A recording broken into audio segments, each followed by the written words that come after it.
내 옆에 있는 지인이 주식으로 대박이 났다는 이야기를 들을 때가 있다. 대부분의 사람들은 그 자리에서는 이렇게 말한다. 와, 축하한다. 하지만 솔직히 말하면 그 말을 하고 돌아서서 묘한 감정을 느낀 적이 있을 것이다. 부럽기도 하고 시기심이 들기도 하고 어떤 사람은 화가 나는 느낌까지 받기도 한다. 왜 그런 감정이 생길까? 같은 시간에 같은 시장에 있었는데 누군가는 큰 돈을 벌었고 나는 그렇지 못했기 때문이다. 그래서 사람은 겉으로는 축하하지만 속으로는 복잡한 감정을 느낀다. 지인은 우연히 돈을 벌었을 수도 있다. 아니면 오랜 시간 공부해서 그 결과로 큰 수익을 냈을 수도 있다. 하지만 여기서 중요한 건 그 사실이 아니다. 그 상황을 바라보는 내 태도다. 내 생각은 많은 사람들이 이 순간에서 멈춘다. 부럽다. 재수 좋았다. 운이 좋았네. 이렇게 생각하고 감정으로 끝내버린다. 그 순간 거기서 성장은 멈춘다. 하지만 같은 상황을 조금 다르게 볼 수도 있다. 예를 들어 어떤 부자를 알게 됐다고 생각해보자. 돈이 많고 성공한 사람이다. 그 사람을 보고 시기하고 질투만 하고 끝낼까? 대부분의 사람은 오히려 이렇게 생각한다. 저 사람은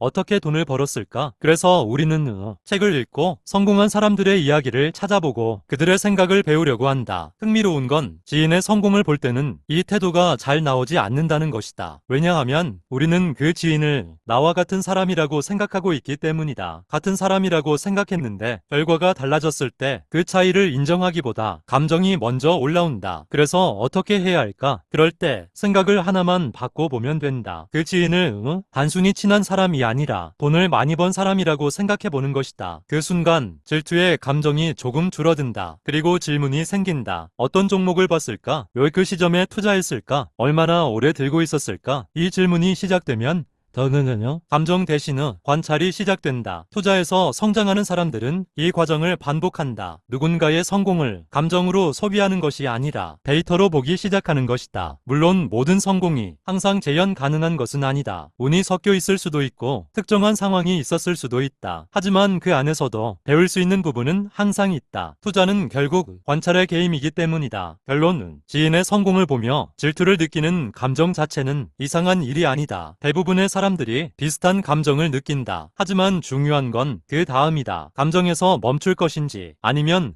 질문을 시작할 것인지. 질투로 끝나면 그 순간 이야기는 끝난다. 하지만 질문이 시작되면 그 순간부터 투자의 공부가 시작된다. 그래서 나는 투자를 하면서 이 기준 하나를 항상 생각한다. 누군가 돈을 벌었다는 이야기를 들으면 감정보다 먼저 이 질문을 해보는 것. 왜 벌었을까? 그 질문 하나가 투자를 바라보는 태도를 조금씩 바꿔놓는다. 나는 종목을 추천하지 않는다. 누군가의 인생이 걸린 돈을 가볍게 대신 결정해줄 생각은 없다. 당신의 상황과 목표는 결국 당신이 가장 잘 안다. 내가 할 수 있는 건 수익을 약속하는 것이 아니라 실수를 줄이는 기준을 제시하는 것. 시장은 통제할 수 없다. 하지만 선택은 통제할 수 있다. 수익은 각자의 몫이다. 기준은 함께 만들 수 있다. 나는 그 과정을 기록한다. 이 글이 도움이 되었다면 비슷한 고민을 다룬 다른 글들도 천천히 읽어보길 바란다. 투자는 정보 하나로 완성되지 않는다. 관점이 쌓일 때 달라진다.